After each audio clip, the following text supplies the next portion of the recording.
side to YouTube, preparing to live stream the meeting. We'll see if that works. We have okay, perfect. Everyone looks just great online. So we're raring to go. Okay, so the content is being sent to a third party. Got it. That's YouTube. Okay, and then Alejandro and Camelia and Tej. Like to see your lovely faces. Okay, welcome all. Today, what I'd like to do is talk about what's the rest of our time together. It is short. I'm getting pangs of pain already for missing you. So anyways, we have, if I bring up my calendar, today is the 10th. On the 17th, we will meet in person in SBA 204. I have made sure I reserved 2 labs. One lab that we were in last time, and I've reserved the second lab for some others. This morning, they wanted to see if I wanted to give up that second lab, and I emphatically said no, that we need that second lab. So it's nice to know that they've given us priority since we reserved it from the beginning of the semester. So what I'd like to do is talk a bit, maybe what I'll start off, I'll talk about your projects, make sure that everything is set for your projects, and then I'll spend the rest of the hour with you going over the exam. So Michael, I'll answer any of your questions and make sure that everything will be able to do. So I'm missing a couple of cameras here from Cole and Isabel and Alejandro, and hopefully we'll see everyone.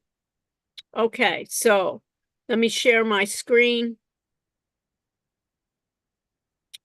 And in sharing my screen, what I want to do also is let me go to courses and open up. Notice when I log in with the same browser, they don't ask me for that Duo or authentication, but I want to go to K Audit, and I want to go to project groups.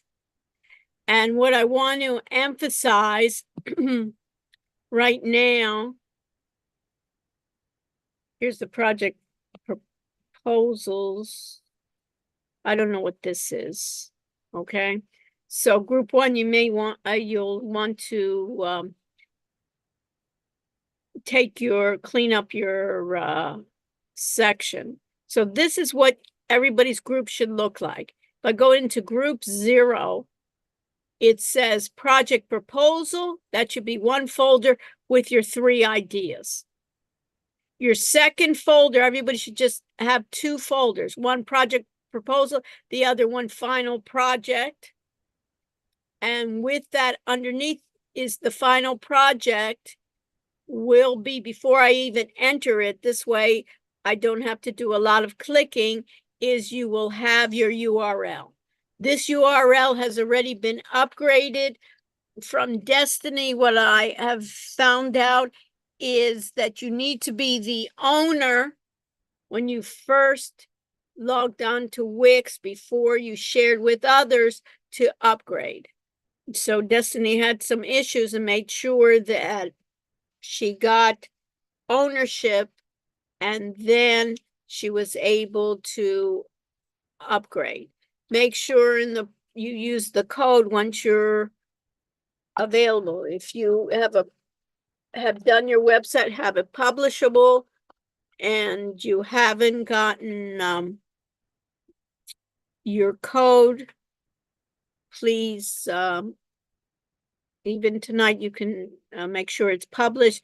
You can contact Daniel and he will pass to you a code.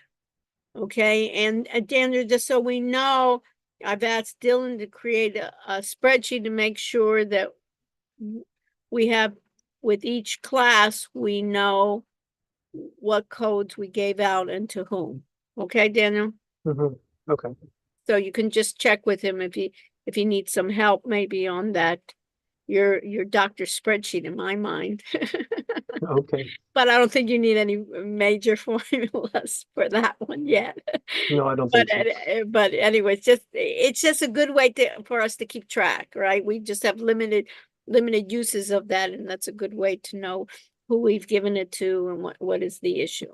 Okay, so I'm going to, with Daniel's in another section of mine, with his permission, I'm going to open up his site to give you feedback on how what I think is great about his site, what needs to be improved and things like that.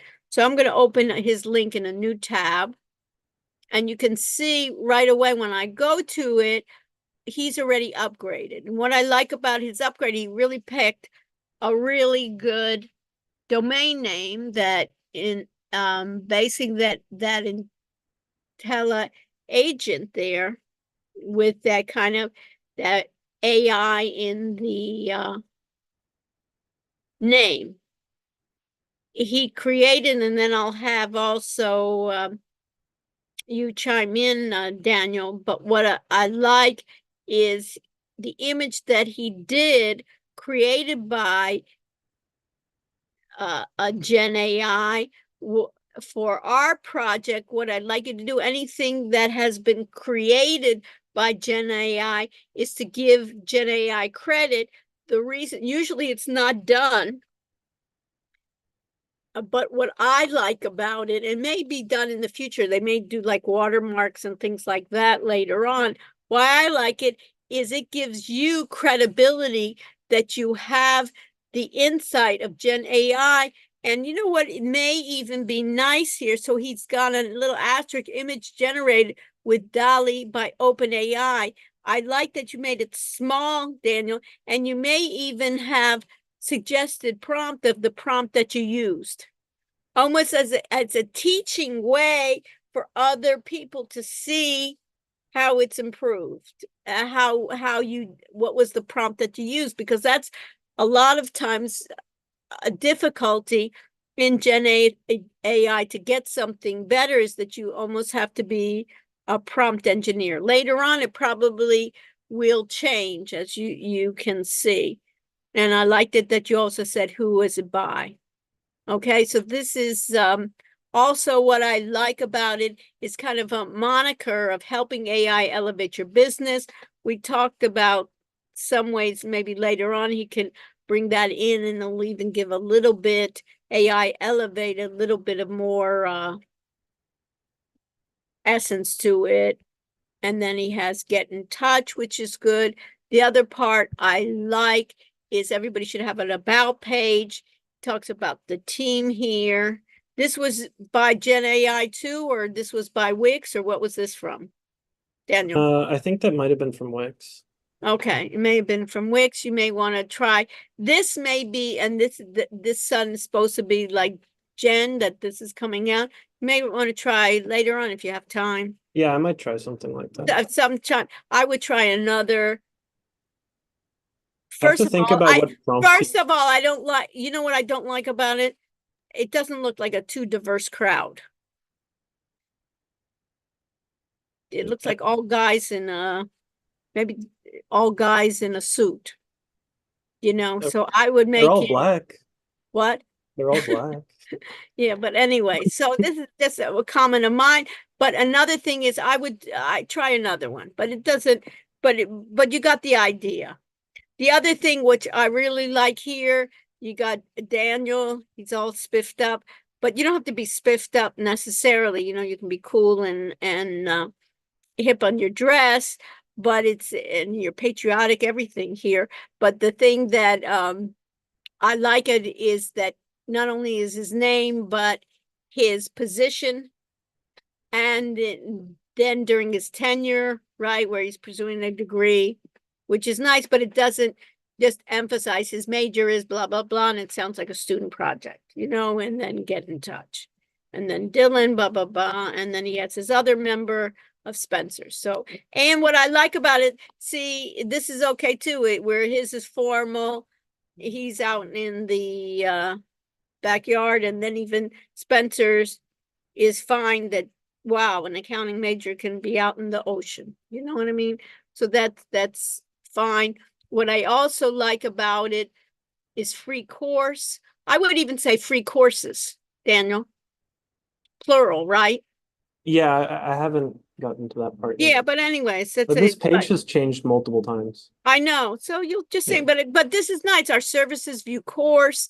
What's nice here is you could even use Gen AI, some kind of Gen AI, to produce a course outline of AI I kick will. start. No, I'm just telling everyone, not only you, but for everyone, when you're giving those courses, it's nice. And then you could even put on the course syllabus where normally you wouldn't do it, of what was the prompt and what was it generated by, on-demand AI consulting, what that would consist of, an AI empowerment program. I'm not sure what that is, so we'll need to just do. Wix made that one up. Yeah, so good. But what I like about it, you got it out there, Daniel. So keep that in mind when I'm saying this to you. What I like here is it always can get improved, but first get out the outline, and then we can delve into it. But that's nice. And then videos, I ask all of you to do a number of videos. This already, he has a video. And what is the video about, Daniel? So this video compares different AI platforms. So you have ChatGPT, Cloud, and then Grok, and it shows how the different platforms are able to use the internet to get real-time information. So Okay. ChatGPT with 4 can, Grok can, and Cloud cannot. Okay, great. And you may want to even do like a little table. Ask Copilot or any of the others, create then a table comparing the three, and then you have a little table there, something like that you could even put onto it. But it's a start, and then you can have several videos. What I told Daniel, he made his video just with his voice. I'd like to see your picture, or your, basically just like we have in Zoom, your camera open. This way, I think it gives you more credibility that people see, hey, is this just a robot I'm going to have? And there's not even going to be anybody behind it. Because one of the things, and I've worked with a number of companies on this and gone and worked with Google and Microsoft lately, is one of the concerns a number of companies have in this Gen AI business is they don't trust it. What are you going to do with my data? They're really scared, and rightfully so. They have legitimate concerns. Where's my data going? This is personal data. I don't want this to be shared on the internet. I don't want this to be leaked to other people. So giving credibility and trust and verify, you'll see Salesforce, a number of them. A lot of times they even call it grounding. Have you ever heard that term, Daniel? It's called grounding, that I'm going to ground, my data is going to be grounded from where I have in my organization. So if this university was kind of trying to look for their policies, trying to ground them, they trying to learn of the personnel, that they would use that data to train on, and that it would possibly take data from from the internet, but my data about my organization will stay with us and train that data. And that is not so simple yet, but that's what everybody's gearing for. Make it for me, not just generic. Because a lot of times a lot of times you even can tell at this stage sometimes that it's coming from a machine, that where's that human element coming in from. So that combination, but excellent. And then he has a contact page, frequently asked questions. Really, this was generated too? Yeah, that one I put the thing. Yeah, really not. I was gonna change this one actually because it Yeah, doesn't change size it, properly. but you got it out there. You know Yeah. what I mean? That's the beauty. Everybody understand what I'm talking about? It's out there. It looks good. We can make it better, right? And it's a little bit different than to traditional sites where you want to call it your own. I want to do the opposite. I want to see, where does the human and the Gen AI merge together? What's the state of the art now? And guess what, Daniel? When you work with me next semester, it's going to change already. That's the Yeah. exciting part, right? We can almost see, where's it going. So almost we can do it. But then when you're a business, Daniel, you can see that if I'm in business trying to do something like in building or whatever I'm doing, I don't have time to be chasing this technology and figuring out what I thought was before doesn't exist anymore. Or how do I even use this? I was with today looking at ERPs with Gen AI, and at the end it was interesting, but what they didn't show is what does it take today to do that? What does it take today to integrate that Gen AI with your actual data, with your spreadsheet data, with your forecasting, with your accounting data? And that's what people, and they had a chat session on the side, and that's what people were clamoring about. And they were upset, some of them, this was for Microsoft, and some of these people were upset. Is this just like demoware? You know what I mean? That it doesn't really exist. What does it take for us to do that? And they didn't show that end. And maybe they didn't show that end on purpose, because it was still, it's not working 100%. It's all, people are throwing out ideas, even just these companies, to see what's going to stick. What should they do? They're flailing themselves. So this is a great opportunity for us. But thank you very much, right? I give a plot. I think everybody can be impressed. So this is kind of like your guide for it. Any questions, comments? I also added the social media buttons, but they go to a banned account. So Okay, so we'll deal with that later. You can leave that a little bit. Okay. All right, so I'm going to move on. Okay, the next thing that I want to do is Michael, I want to go to what's due. And in the what's due, I'm going to turn some things on for myself right here.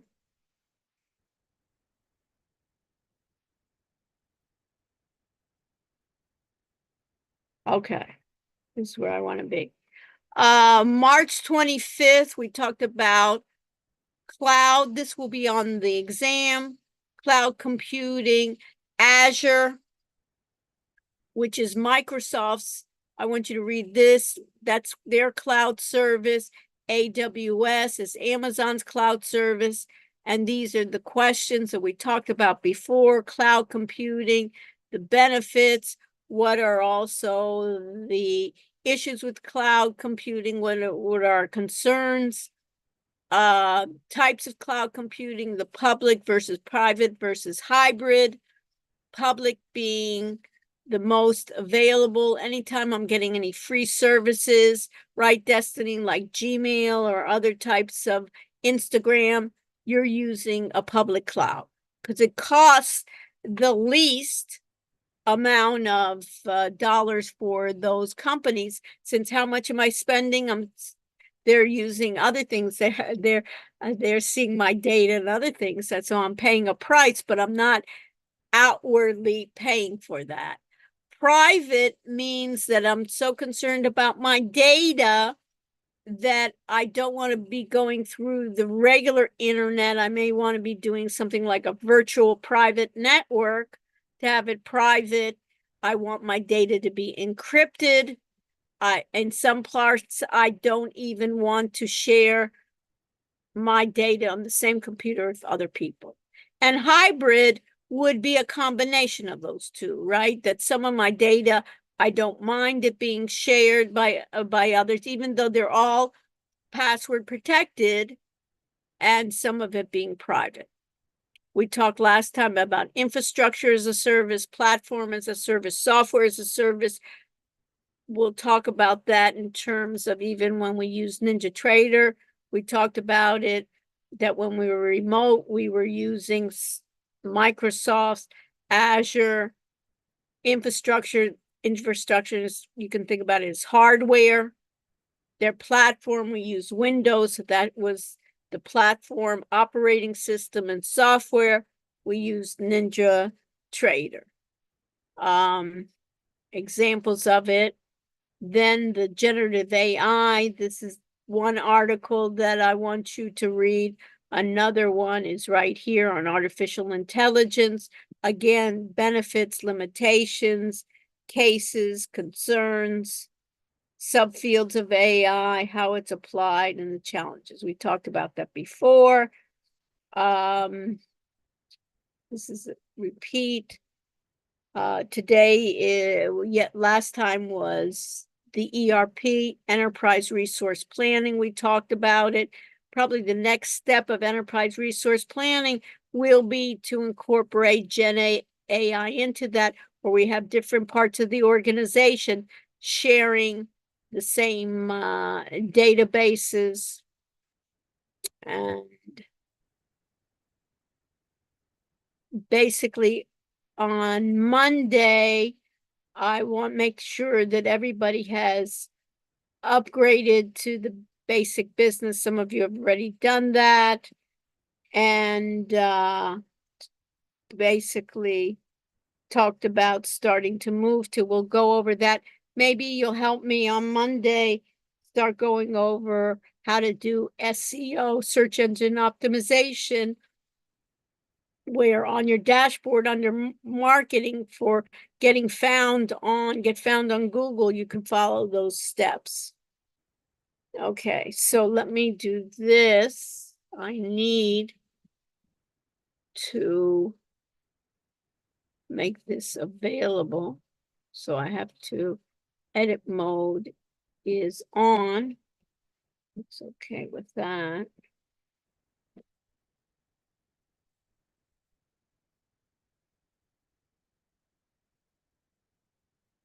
Okay, so let me make this available and you can tell me if you can see it.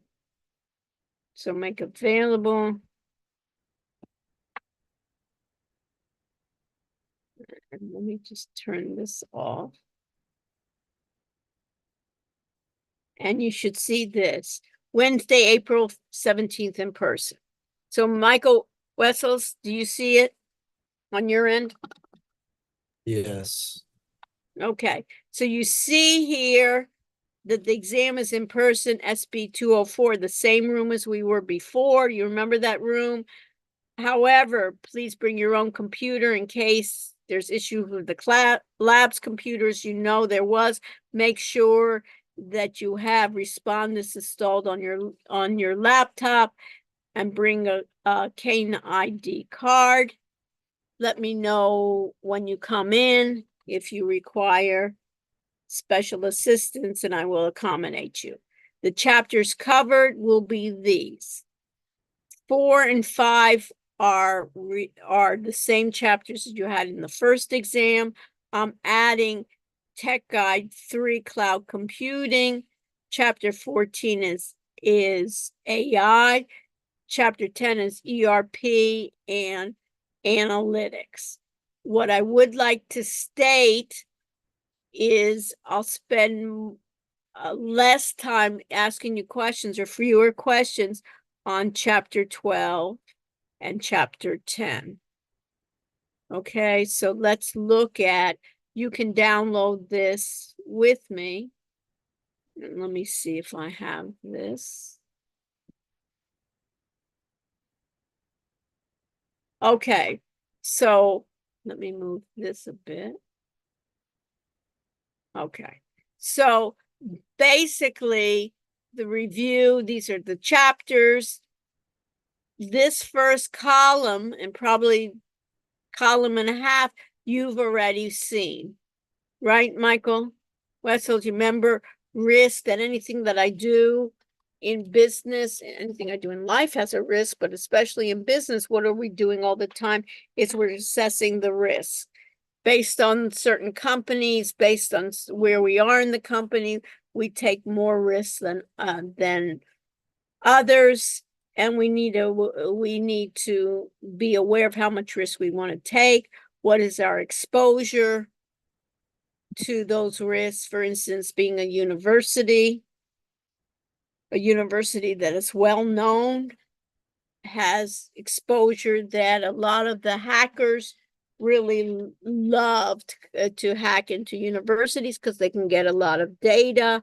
Especially they love those universities that are attached to medical schools and hospitals, because that data, turns out medical data is even more valuable than just other types of data, because they sell these data. And then, of course, what they do is they create ransomware, basically take over your computers in a whole network so they can take the whole network down and basically put out ransomware. You need to know what are the threats, what are the vulnerabilities, and of course, how do I control it? Controlling it just like you do in your everyday life.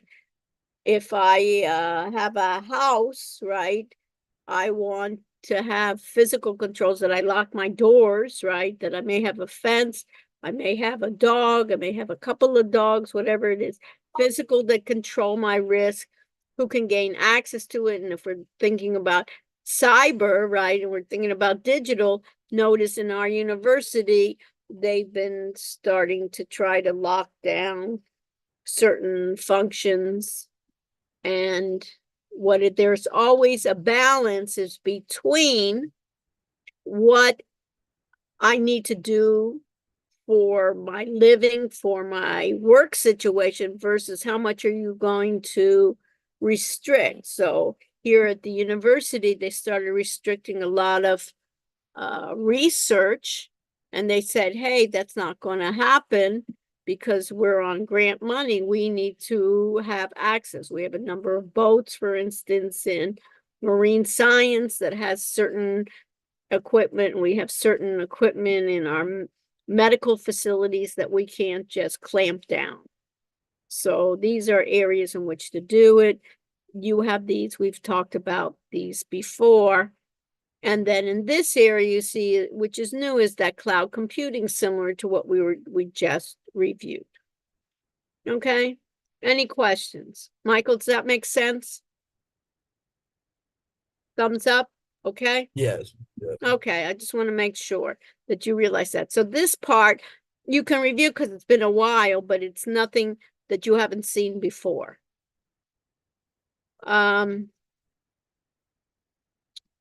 We talked about databases, right? The whole idea of databases is there's advantage to centralize our data so we can get access. So more of the enterprise can know about that data. Sometimes what's the problem is if we want to make better decisions as a community, if I don't have access to all the data that's possible because they're in silos, I can't query it.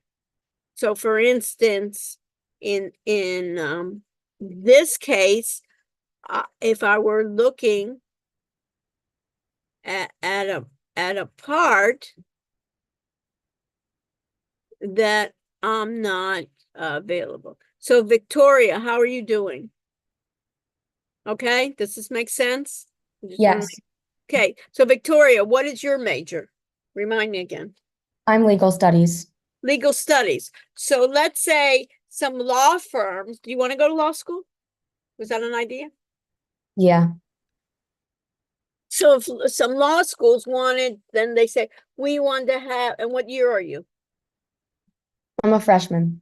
You're a freshman. So they're looking for already some of these law folks say, hey, you know what? We want to get into Gen AI, and we're looking for freshmen a female freshman that knows a bit about artificial intelligence and Gen AI, and we want to give an internship so we can think about the legal areas with AI and Gen AI. And they have to have GPAs, let's say over 3.5. I have no access to that. But if I wanted to, based on data management systems, I could get access and query the system. We talked about the problems that are addressed in database management, what to maximize, what not. And the whole idea of data mining is what? That I'm dealing with big data, and I want to find basically insights or patterns in my data. This is big data mining, is basically say, I'm looking at all that data, find insights that I don't know about. For instance, it may be looking at data mining. Where are you from, Victoria, originally?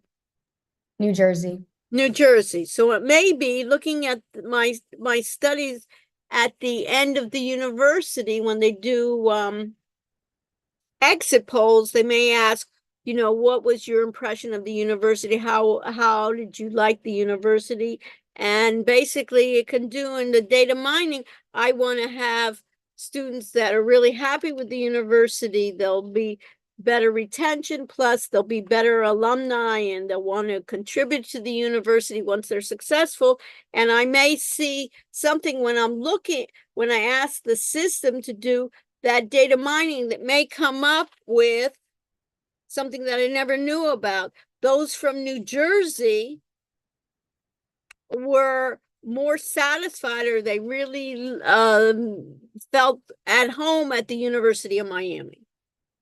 So it may be the idea to tell maybe recruiting is maybe send out more people to New Jersey, or maybe even send out not only recruiters, but some of the students or some of the alumni, and have them talk to others talking about it. So it may be things that I didn't even think about, but that data mining could apply to.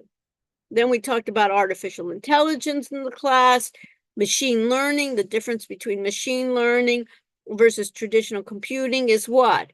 That the machine I'm going to be training the machine, the computing, and the whole idea of learning is that it will improve, not give the same answer every time as traditional computing with the same data and the same formulas, but rather that will improve.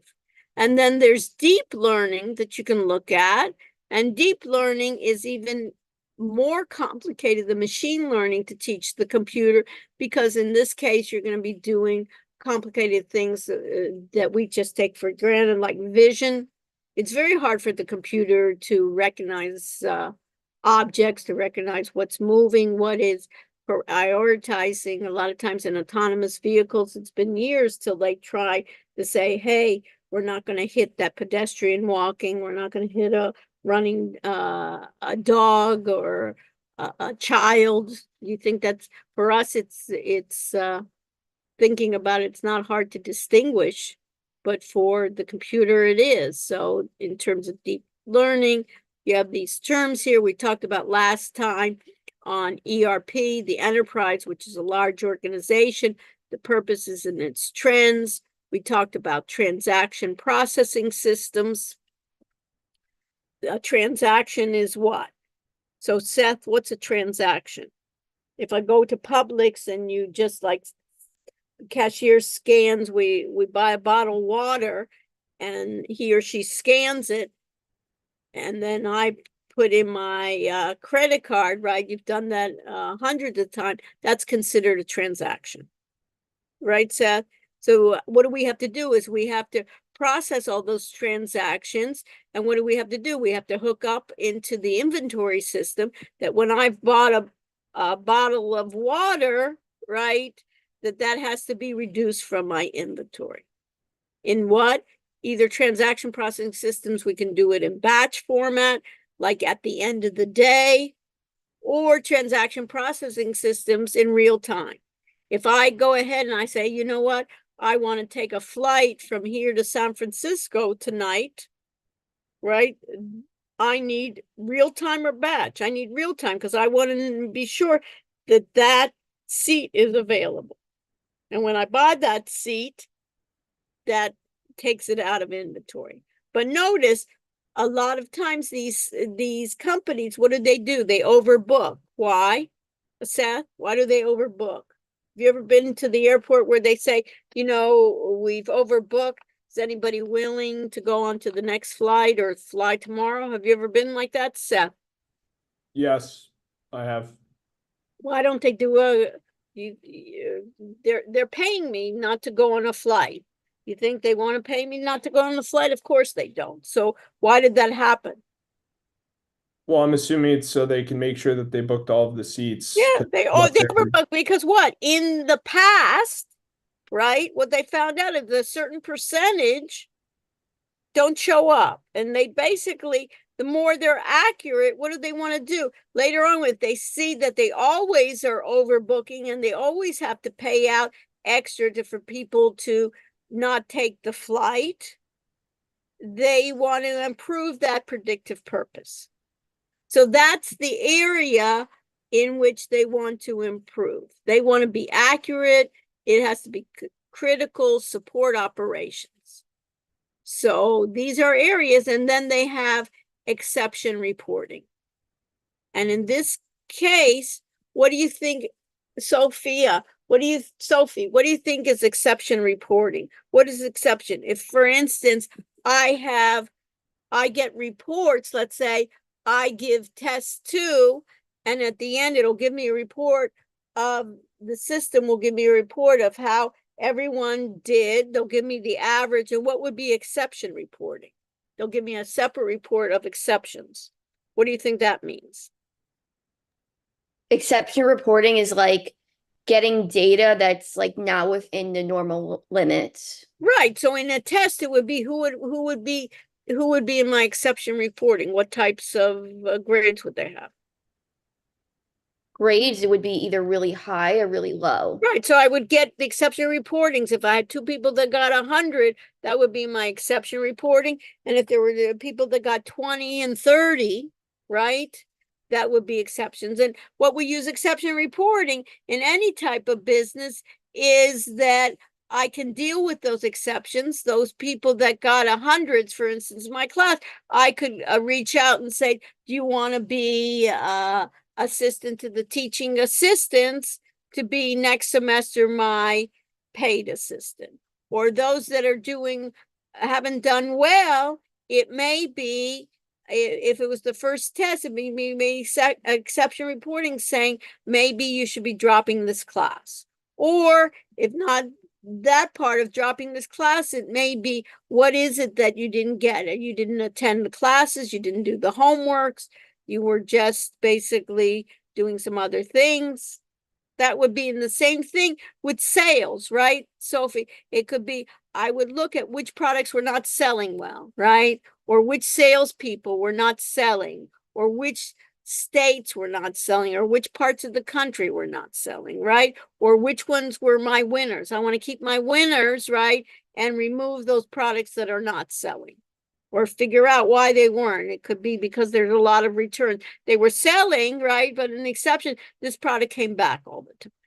And then we've had the idea of data warehouse versus data mart, right? In data warehouse and data mart, are we dealing in this case, Amelia, are we dealing in data warehouse and data mart?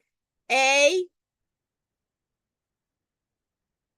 real-time data. B, historical data for data warehouse and data mart. What do you think? A is real-time, B is historical. B. B, which is what? Historical, right? That we're always going to use this data warehouse versus data mart to look at our studies, to evaluate it. And the real time, we're going to be using an inventory. We don't want to disrupt our real time, just like later on when we overbook, after the flight is gone, then we'll put that data into the data warehouse and we'll say, why did we overbook 10 seats It's costing us so many thousands of dollars. Where can we be more accurate? Okay, and then the characteristics of those data warehouse and security. And we talked about this last time of social engineering. So here is new here in the business analytics. So if you go to, I think this is chapter 12, if you download the slide from the current slide is this. This is the most important slide from chapter 12. If you're going to learn anything from chapter 12, it's this.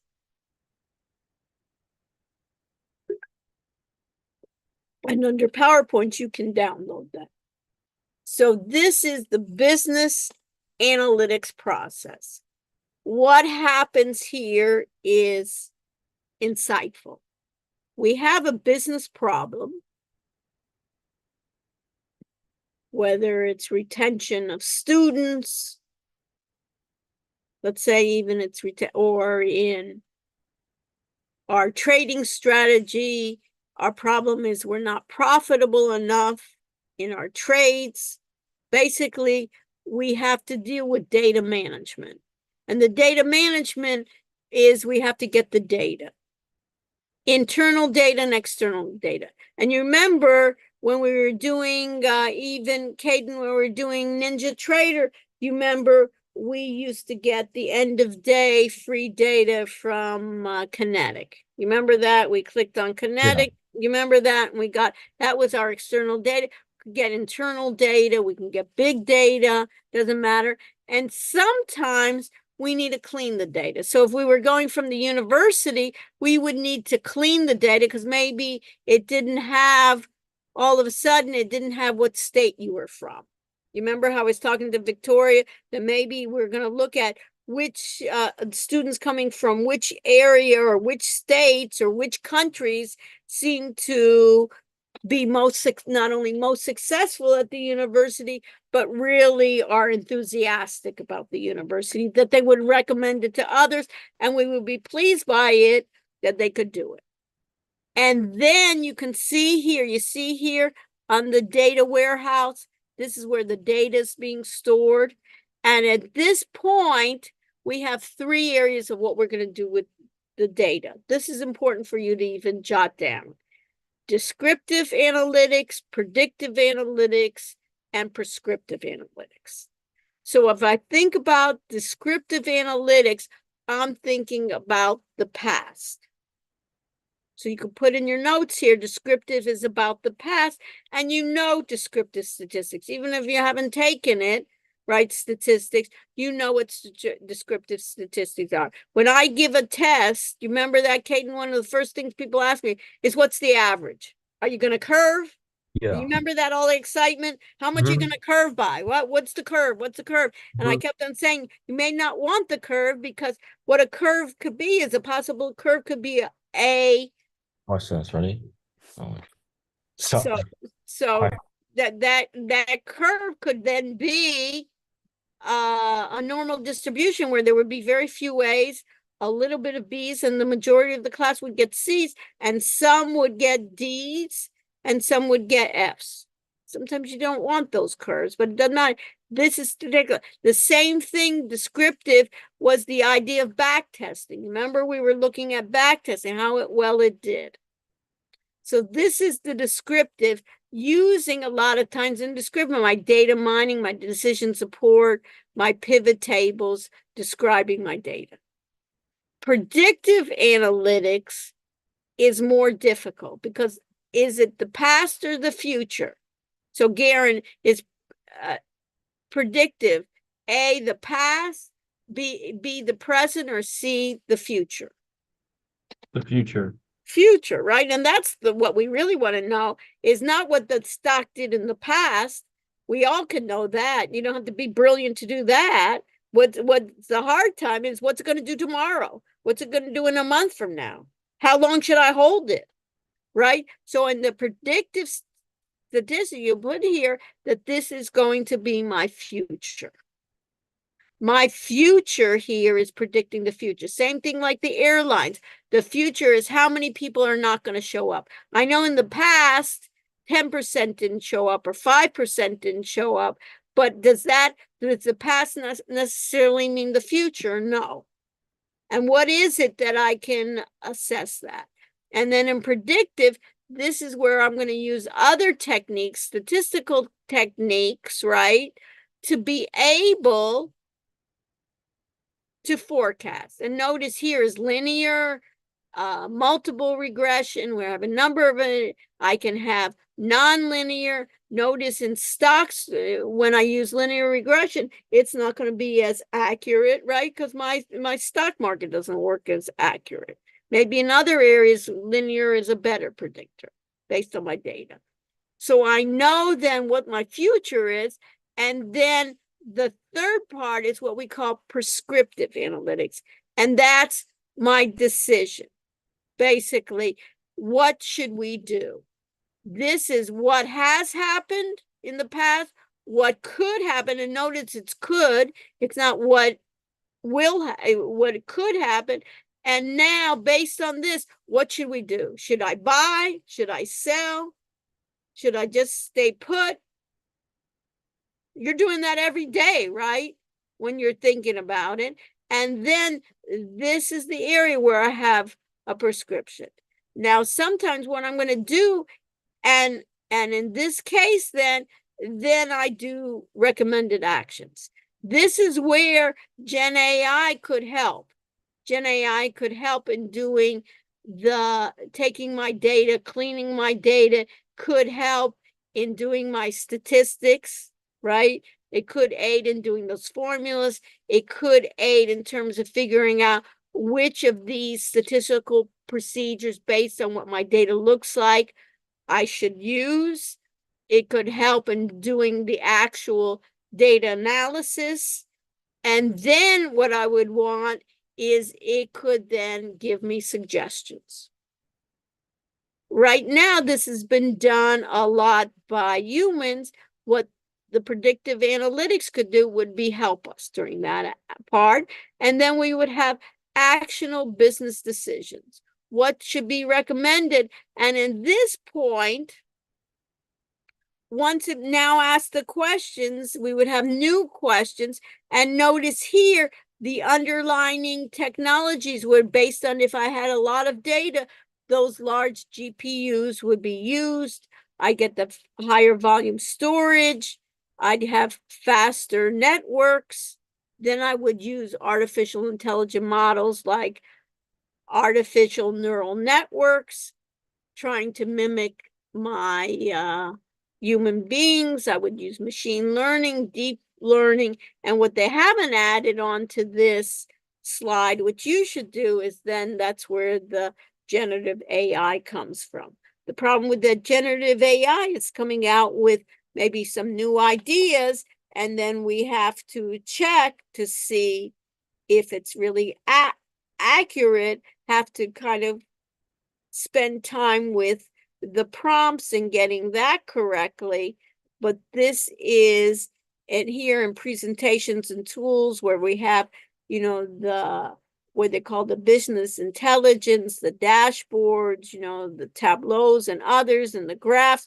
Here is where the Gen AI could also incorporate. So this entire process will be looked at by adding Gen AI. The companies are looking in this process to add it at certain times. Questions?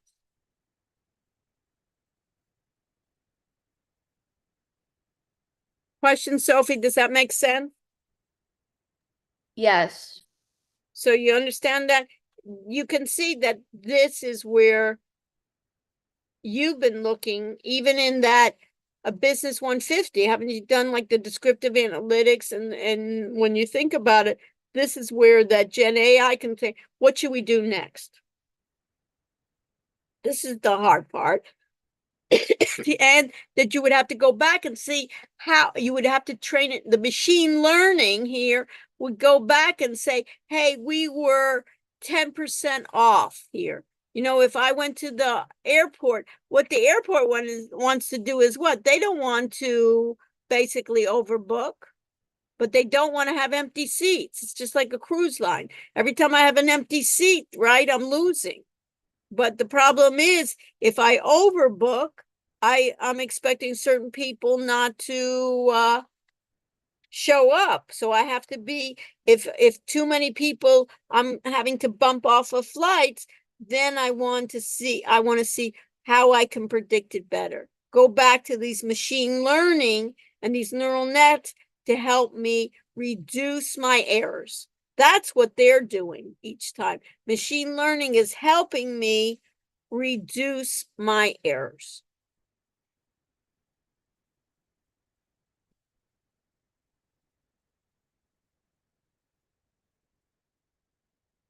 So they talk about the analytics tools, right? You know Excel, you know multidimensional analysis called OLAP.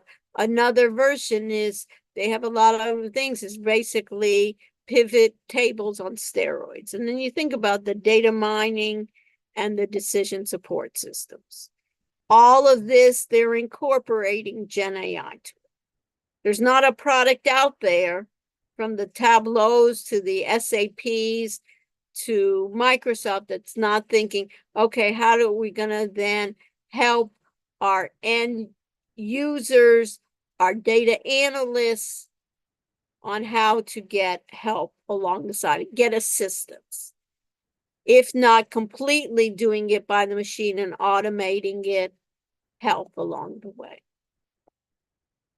So you can see, even in this case, in the page up, is Google Analytics. How many people have gone to your website?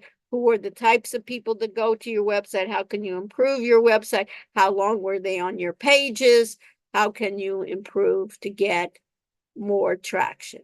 And in the data mining, you can think about it. It's predictive data mining used in everything, right? Retail, I always want to figure out, you don't think Amazon figures that out? They have all that data about you. What do they want to do? Is they just don't want to send you ads that you have no business buying. You know, they have no business sending me a golf paraphernalia or new golf clubs. I don't play golf. I don't like golf, right? But if there are other things that I like, right? Anytime, isn't it irritating? Anytime you look on the web and you're looking for something, 2 seconds later, what do you get? Is you get them following you. If I look up at a pair of running shoes, they're already haunting me with running shoes, right? Banking, what kind of customers are the most successful? What type of customers are most likely to pay me back? I don't want to give out loans where these people have defaulted. Are there certain characteristics of customers that are more successful to pay me back? There's a problem also of bias, right? That there have been a lot of lawsuits going around before where they say certain banks, you know, with the same credit scores, for instance, for a Black couple, they ended up assessing their house less than, let's say, for an Anglo couple, or the idea. So it's important for these systems too to put in that who puts in these rules are based on the data that may be biased to begin with, right? Who sets these rules? So a lot of there was a number of people in Google that quit. They said that their models were biased and they weren't taking that into account. Same idea. So the data mining and police work, right? That's also the idea of profiling. What are the issues here? Healthcare. What is the problem with healthcare? Also disparity. They find people with socioeconomic and also possibly different disparities get different types of healthcare. Marketing, politics, the weather. You can think about data mining basically on the way. Prescriptive then is basically, we were looking at that. You remember we looked at optimization? You remember when we were doing NinjaTrader, we were optimizing. Let's find out not to go through just 1025 for the days, but let's do through a range, see what optimization we could do. We simulated trades, so you can see that. And basically using presentation tools, that these also are going to be all of this created a lot more useful, and it will also be those dashboards for the role that I have.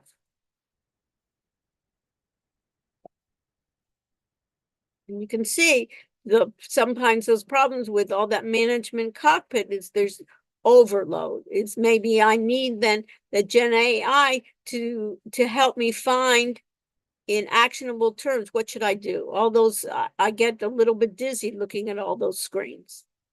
So what decision should I make? Is this going to help me make my decision, or just look that somebody spend all this money on these conference rooms, and then in a couple of years it'll be outdated and wasted money? Okay, that's it.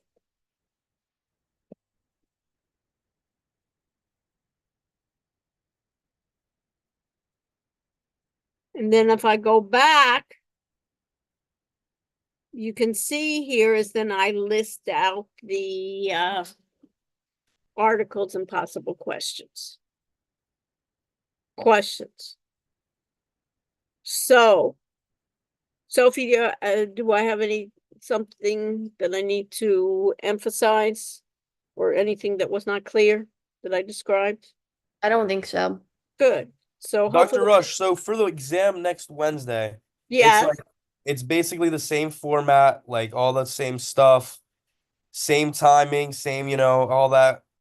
you'll remember, it comes back to you, right? The same room. If you Deja want, vu almost, you can get the same computer, right? You'll start and you'll have a choice whether you want to do open-ended first or you want to do multiple choice. You remember that? It's coming back to you, Philip. I'm sorry? Is it coming back to you? It's same, Just deja vu. Deja vu. deja vu. The only difference is same people. And if you don't recognize anybody, you're in the wrong room or the wrong day or the wrong time, or you entered the wrong class. That's the only thing I can tell you. So that's it. So that's one thing that I think the class will be is the anxiety will be less, because you know what to expect. Because where does anxiety come from? A lot of times is you don't know, right? So in terms of predicting, you now have a better sense of predicting what it will be like. The only difference is there will be different questions. The open-ended will be different, but other than that, and there won't be much surprise.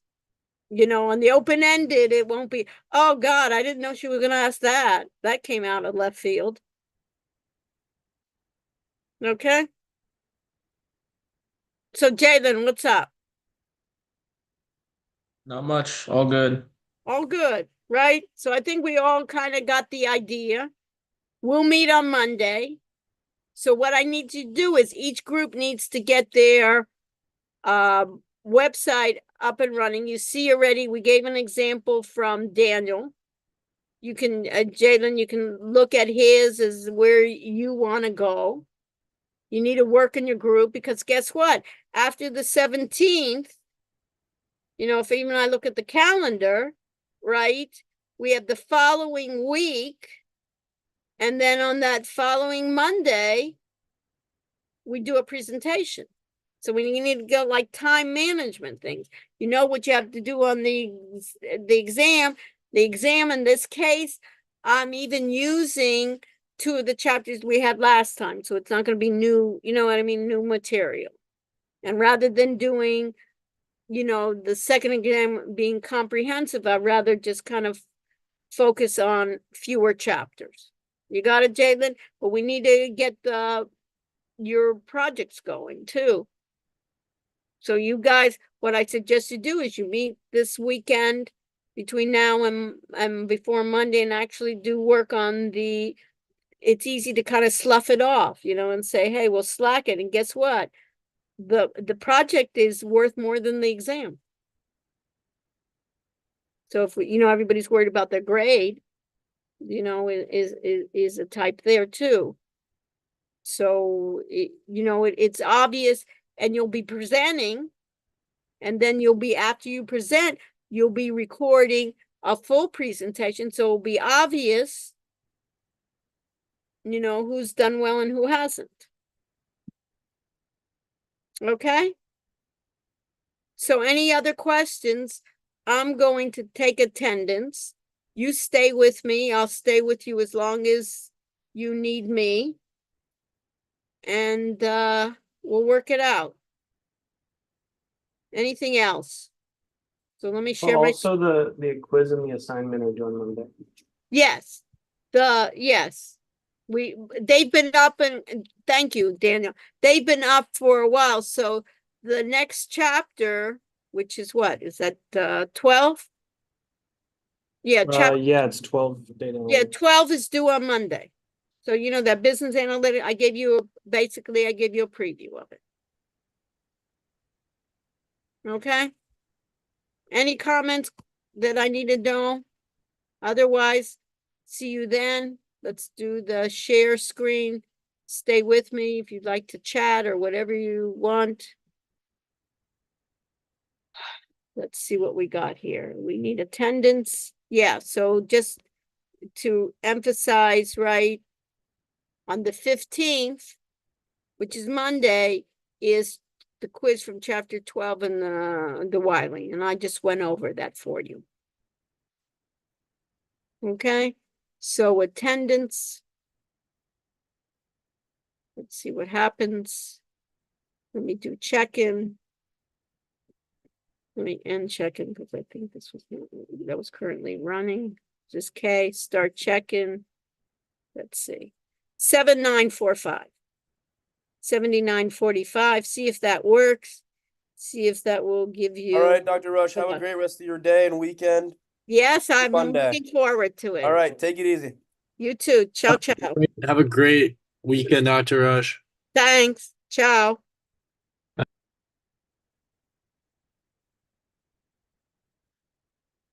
And Daniel and Oh, Sophie, you can Professor? stay with me. What? Sorry, it's just saying that that was the incorrect code, and so it marked me as absent. Did everybody have that? Destiny, who said that? Destiny or Sophia? So Wait, that actually happened to me. I just tried it. This doesn't yeah, work? just Let me just see. it Let me just look is at saying that I let me just look at records here. Oh, I did it again and it worked. That's Okay, interesting. do it oh, again. did you just like refresh it? Okay, Yeah, just thank you. refresh. Thanks. We help each other. Okay, so we got everybody. So Sophia, you have a question? So let me stop No, sharing. I'm just going on to see if it works, but it's still not working for me. Well, let me just see if I can do it. Let's see if it did you. All right, hold on.